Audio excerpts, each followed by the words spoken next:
আমি যখন প্রতিমন্ত্রী তখন আমরা আল্লামা আজিজুল হক, মামুনুল হক, ওনার বড় ভাইয়ের নাম কি না, ফাইজুল হক, ওনার বড় ভাই, আমরা কি বেগম খালেদা জিয়া জোটে সরকার করছিল না? সেই সময় ওনারা আমাদের সাপোর্ট করছিলেন না? মনে আছে? এই মোহাম্মদপুর মাদ্রাসা থেকে ছাত্রছাত্রীরা কোরবানির সময় চামড়া সংগ্রহ করার জন্য চাকু নিয়ে বেরোতো কোরবানি করার জন্য। সেই চাকু দিয়া এই উনাদের মাদ্রাসার ছাত্রছাত্রীদের অ্যারেস্ট করছিল, খেয়াল আছে আপনাদের? তারপরে আমরা জোটের সরকার গঠন করি। গঠন করার পরে মাওলানা মামুনুল হক সাহেবের দল আমার বাসায় আসে, বলে আমরা কওমি মাদ্রাসা বোর্ড চাই।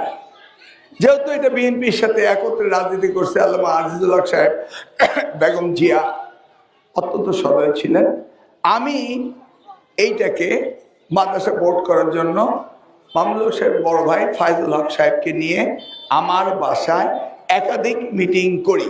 শুনেন মাইনুটলি, শুনতেছেন তো? আমি একাধিক মিটিং করি।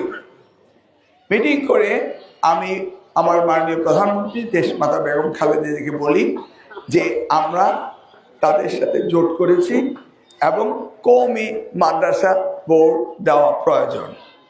এর মাঝখানে আরেকটু বলি, আমরা 2001 সালে কচুয়া পাইলট স্কুলের মাঠে একটা জনসভা করছিলাম।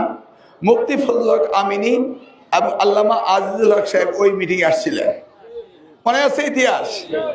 এবং ওনারা আমাদের জন্য খেলেছিলেন। আমি নির্বাচিত হয়ে মন্ত্রী হয়েছিলাম। সেই কারণে আমি তাদের প্রতি অত্যন্ত দুর্বল ছিলাম। যাই ম্যাডাম রাজি হলেন, মাদ্রাসা বোর্ড দেওয়া হবে। তখন কিন্তু জোটের সরকার, মতিউর রহমান নিজামী আমাদের সাথে এবং মুজাহিদ সাহেব আমাদের সাথে, দুইজনের মন্ত্রী।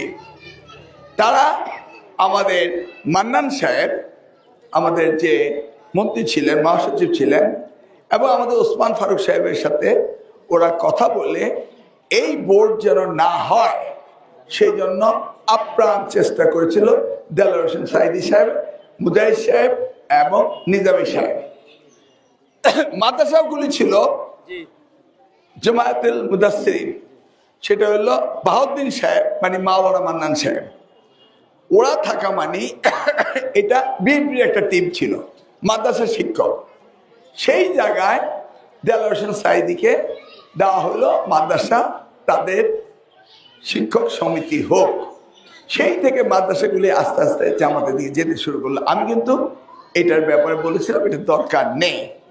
কওমি শিক্ষা বোর্ড তখন এই জামাত, কওমি শিক্ষা বোর্ডের জামাতের নেতা মুজাহিদ, মতিউর রহমান নিজামী এবং আমাদের বামপন্থী নেতারা, আমাদের মান্নান ভূঁইয়ারা আমাকে বাধা দিয়ে এটা করতে দিচ্ছিল না। ম্যাডামকে বলে যখন এটা একটা করার প্রস্তুতি নিলাম, তারা তখন বাধা দিল। পরবর্তীতে এটা আটকিয়ে দিল এবং 96 শেষের দিকে আমি এটা দেশমাতা বেগম খালেদা দ্বারা জোর করে এই কওমি মাদ্রাসা বোর্ডটা করাই, গ্যাজেট নোটিফিকেশনটা করাই। কওমি মাদ্রাসা বোর্ড কি চেয়েছিল? তারা বলছিল যে আমাদের কোনো টাকা পয়সা সরকারের কাছে নিব না, কিন্তু আমরা যে এই কওমি শিক্ষায় শিক্ষিত, আমরা সৌদি আরবে একটা মসজিদে ইমামতি করতে চাই, আমাদের সার্টিফিকেটটা গণপ্রজাতন্ত্রী বাংলাদেশ সরকারের কোনো সিল মোহর নাই। কথাটা বুঝছেন? এখানে আমি এই কথাগুলি বলছি তার কারণে এখানে অনেক মাদ্রাসার শিক্ষক আছেন, অনেক জামাতের নেতা আছেন, সেই জন্য আমি জিনিসটাকে ব্যাখ্যা দিয়ে বলছি। এই যে কওমি একটা সিল পাইলে তারা এত কষ্ট করে তারা কি দাওরা পাস করেন। এই দাওরা পাস করা মানে MA সমতুল্য। তাদেরকে একটা সরকারের সিল চাইছে, টাকা পয়সা কিছু চায় নাই, তাদের বোর্ড আছে।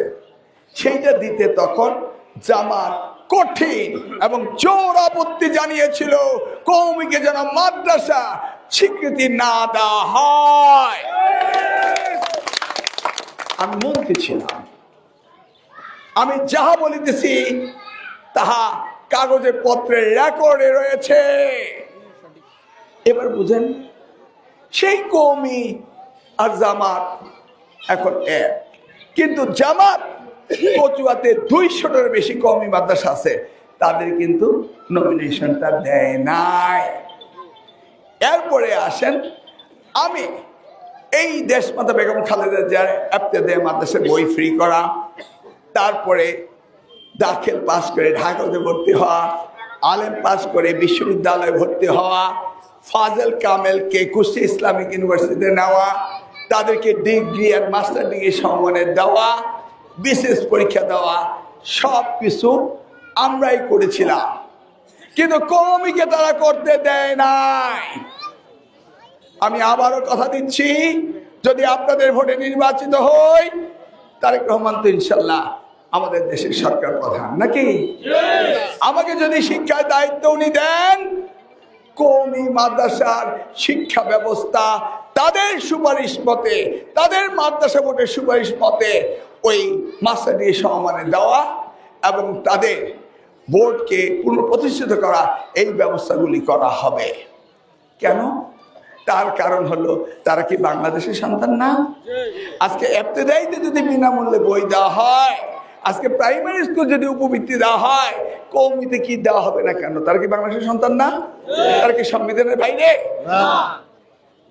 এই হচ্ছে আমার নিয়ম, আর এইটা হলো ঘটনা।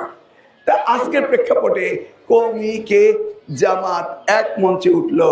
আমি মিলন জানি জামাত কওমি শিক্ষা ব্যবস্থার সম্প্রসারণ এই বাংলাদেশে সঠিকভাবে চায় না, যার প্রমাণ বিগত দিনে আমার কাছেই রয়েছে।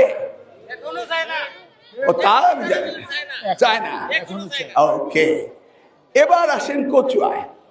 আচ্ছা, কচুয়ায় 17 বছর পরে বিএনপি 3-3বারের মন্ত্রিত্ব করেছে, সরকার বানিয়েছে, আমাদের লোকজন আছে। আল্লাহর রহমতে আমি 96-তে আপনাদের জন্য কাজ করেছি। 2001-এ আপনারা আমাকে এমপি বানিয়েছেন, আমি মন্ত্রী হয়েছি। আপনাদের গর্বের ধন আমি হই নাই? আমি আপনাদের গর্বের ধন হয়েছি। তা আজকে আওয়ামী লীগ নেই, সেই জায়গায় বিএনপির বিরুদ্ধে তারা আসন নিয়ে নিবে, এটা কি চারটিখানি কথা? এটা কি আপনাকে বিশ্বাস করেন? কিন্তু তারা এই কচুয়াতে ঝামেলা পাকানোর জন্য আন্তর্জাতিক পর্যায়ে দেখাবে যে কচুয়াতে তারা জোর জব্বর করছে, যদিও আমরা করি না। সেই